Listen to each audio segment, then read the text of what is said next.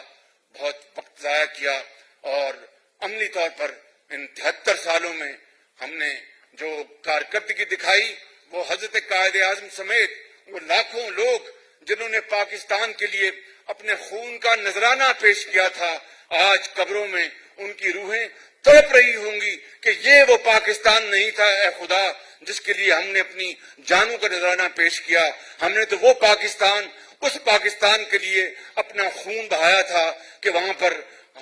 ایک اسلامی فلاحی ریاست ہوگی، وہاں پر سب کے ساتھ انصاف ہوگا، ظلم اور زیادتی نہیں ہوگی اور کسی کے ساتھ ڈسکرمنیشن نہیں ہوگی اور نیب نیازی گٹھ جوڑ جیسے وہاں پر معاملات نہیں آئیں گے جس سے کہ صرف اور صرف اپوزیشن کو دیوار سے لگایا جائے. میرے بزرگوں، بھائی اور بہنوں، میں کہنا یہ چاہتا ہوں کہ آج اس عظیم دن کے موقع کے اوپر ہمیں پھر اس بات کا اعادہ کرنا چاہیے اور عہد کرنا چاہیے کہ اگر ہم نے، اور میں نے ابھی یہ عہد نامہ آپ کے سامنے پڑھا اور آپ سب نے پڑھا، اور اگر ہم دل کی اتھاہ گہرائیوں سے اس پر یقین کرتے ہیں کہ ہم نے اس ملک کو صحیح معنوں میں قائد اعظم کی خطوط پر چلانا ہے، ان کے نظریات پر چلانا ہے اور اس کو ایک صحیح معنوں میں اسلامی فلاحی ریاست بنانا ہے، تو پھر اس کے لیے ہمیں اپنے انداز بدلنے ہوں گے، اس کے لیے ہمیں اپنے ادوار بدلنے ہوں گے اور پھر شبانہ روز محنت کرنی ہوگی اور امانت اور دیانت کو اپنا شعار بنانا ہوگا. میں آج یہاں پر آپ سب کو گواہ بنا کر کہتا ہوں میرے بزرگوں، بھائی اور بہنوں، کہ ہم سب انسان ہیں اور انسانوں سے غلطیاں ہوتی ہیں اور اس کے لیے اللہ تعالیٰ سے ہمیں ہر وقت معافی کے لیے ہمیں اس کی حضور جھکنا چاہیے، کیونکہ انسان ہے، انسان خطا کار ہوتا ہے. لیکن میں بلا خوف تردید یہ کہہ سکتا ہوں کہ اللہ تعالیٰ کے فضل و کرم سے نواز شریف کی قیادت میں جو پچھلے دور میں جو عظیم منصوبے لگے، چاہے وہ بجلی کے تھے، چاہے وہ دوسرے تھے یا سڑکات تھیں، الحمدللہ وہ شفاف ترین منصوبے تھے، چاہے وہ ریلویز تھا، چاہے وہ سڑکیں تھیں، چاہے وہ ٹرانسپورٹ تھی، چاہے وہ اسپتال تھے، چاہے وہ اسکول تھے، چاہے وہ یونیورسٹیاں تھیں، چاہے وہ خادم اعلیٰ روزگار پروگرام تھا. آج تک 2.25 سال ہو گئے. میں بلا خوف تردید کہہ سکتا ہوں کہ ایک دھیلے کی کرپشن پبلک سیکٹر میں یہاں پر یہ نہیں پیش کر سکے ہمارے خلاف. یہ کوئی معمولی بات نہیں ہے اور یہ کوئی بہت، میں سمجھتا ہوں، میں آپ کو یہ پیغام دینا چاہتا ہوں بطور ایک مسلم لیگی کارکن کے اور نواز شریف جو ہمارے قائد ہیں ان کے ساتھی ہونے کے نتیجے میں کہ بڑے ہم انکساری کے ساتھ مگر بلا خوف تردید کہہ سکتا ہوں کہ یہ آج تک، اور یاد کریں وہ دن جب میں کہا کرتا تھا کہ اگر ہمارے خلاف یا میرے خلاف ایک دھیلے کی کرپشن لے آئیں تو میں استعفیٰ دے کے گھر چلا جاؤں گا. آج 2.25 سال ہو گئے ہیں اور ایک دھیلے کی کرپشن یعنی پبلک عوام کے پیسے کی ایک دھیلے کی خیانت نہیں لا سکے. یہ میڈیا کے آنریبل یہاں پر صاحبان بیٹھے ہیں، یہ جانتے ہیں، اپنے دل پر ہاتھ رکھ کر کہیں کہ وہ کون سا منصوبہ ہے مسلم لیگ نون کا جس میں کرپشن اسٹیبلشڈ یعنی ود ایویڈنس ثابت ہو جائے. تو میں ابھی اسی وقت اس منصب سے استعفیٰ دے کے قوم سے معافی مانگ کر گھر چلے جاؤں گا. لیکن ہوا کیا کہ اکاؤنٹیبلٹی یا احتساب کے نام پر انتقام کا ایک ایسی لہر جاری ہے جو کہ صرف اور صرف اس ملک کے لیے نہ صرف ایک انتہائی خطرناک چیز ہے بلکہ سب نے، چاہے وہ افسرشاہی ہے، بیوروکریسی ہے، کام کرنا چھوڑ دیا ہے. اور اس وقت دن رات جو نعرے لگائے جاتے ہیں اس نے اس ماحول کو مزید خراب کیا ہے. آج کا دن اس بات کا متقاضی ہے کہ اگر ہم نے آگے بڑھنا ہے، اگر ہم نے اس ملک کو صحیح معنوں میں اقوام عالم میں اور اسلامی دنیا میں پاکستان کا کھویا ہوا مقام دلوانا ہے تو پھر ہمیں جو سیاست ہے جھوٹے الزامات کی، تانا زنی کی اور ایک دوسرے کو بے عزت کرنے کی اور دشنام ترازی کی، اس کو دفن کرنا ہوگا اور اکاؤنٹیبلٹی، شفاف اکاؤنٹیبلٹی کو اس کو پروموٹ کرنا ہوگا اور انتقام کی سیاست کو دفن کرنا ہوگا اور مل کر اس ملک کو آگے لے کے جانا ہوگا اور پاکستان کو بنانا ہوگا، وگرنہ آنے والی نسلیں ہمیں معاف نہیں کریں گی اور قائد کی روح اور لاکھوں شہیدوں کی روحیں قبروں میں وہ تڑپتی رہیں گی جب تک کہ یہ پاکستان صحیح معنوں میں قائد اور اسلام کا پاکستان نہیں بنے گا بالکل۔ اس لیے میری یہ آج کے دن کے حوالے سے اور پھر جہاں پر ہم اس بات کا اعتراف کرتے ہیں کہ چاہے وہ عدلیہ ہے یا دوسرے ادارے، ان میں احترام اور باہمی تعاون کے رشتے قائم ہونے چاہیے اور بڑھنے چاہیے، وہاں پر سیاسی اداروں کو بھی مضبوط کرنا ہوگا، سیاسی اداروں کو بھی فعال کرنا ہوگا، سیاسی اداروں کو پروموٹ کرنا ہوگا کہ اس کے بغیر میں سمجھتا ہوں کہ پاکستان کی گاڑی تیزی سے آگے نہیں چل سکے گی۔ میرے بزرگوں، بھائیوں اور بہنوں، آج 73 سال گزر گئے۔ میں اپنی بات ختم کرنے سے پہلے یہ بات کرنا چاہتا ہوں کہ خطے میں 73 سال گزر گئے اور بنگلہ دیش آج کہاں پر ہے، آج سری لنکا کہاں پر ہے، افغانستان کی کرنسی کتنی مضبوط ہے اور دوسرے قرب و جوار میں جو ممالک ہیں ان کی شرح ترقی کا کیا حال ہے اور ہماری معاشی ترقی کا کیا حال ہے۔ یہ ایک ایسا موازنہ ہے کہ جو کہ ہمیں اپنے اندر جھانکنے پر اور دلوں کو جھنجھوڑنے پر مجبور کرتا ہے کہ پاکستان اس لیے بنا تھا کہ خدا نہ خواستہ ہم تا قیامت ہم کشکول لے کے پھرتے رہیں اور اغیار اور دوسرے وہ ہمارا مذاق اڑاتے رہیں اور تانا زنی کرتے رہیں۔ خدا کی قسم میں آپ کو کھا کے کہتا ہوں کہ نہ یہ اللہ تعالیٰ کی منشا ہے، نہ حضرت قائد اعظم کی سوچ تھی، اور آج جو صورتحال ہے وہ ہمارے سامنے ہے۔ اور اسی طریقے سے آپ کشمیر کے حوالے سے آپ نظر ڈالیں، کشمیر میں جو ظلم و ستم اور جو دن رات جو قتل و غارت کا بازار گرم ہے اور ہر روز نہتے کشمیریوں کو شہید کیا جاتا ہے اور ان کی خون سے کشمیر کی وادی سالہ سال سے سرخ ہو چکی ہے، ننھے سالار کے نانا کو جس طرح شہید کیا گیا اور وانی صاحب اور اس طرح کے ہزاروں میر اور وانی جنہوں نے اپنا نوجوان، بزرگ، بچے، مائیں جن کے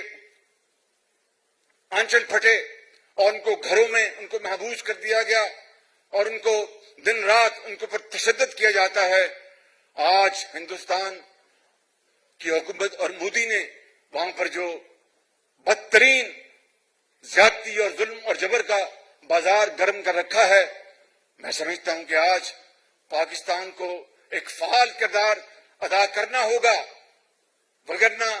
کشمیری ہم سے ہمیشہ گلہ کریں گے کہ کشمیر بنے گا پاکستان، اور اس کے لیے نعرہ لگاتے تھے کہ قائد اعظم نے کہا تھا کہ کشمیر پاکستان کی شہرگ ہے۔ میرے بزرگوں، بھائی اور بہنوں، کشمیر کو آزادی دلوانا،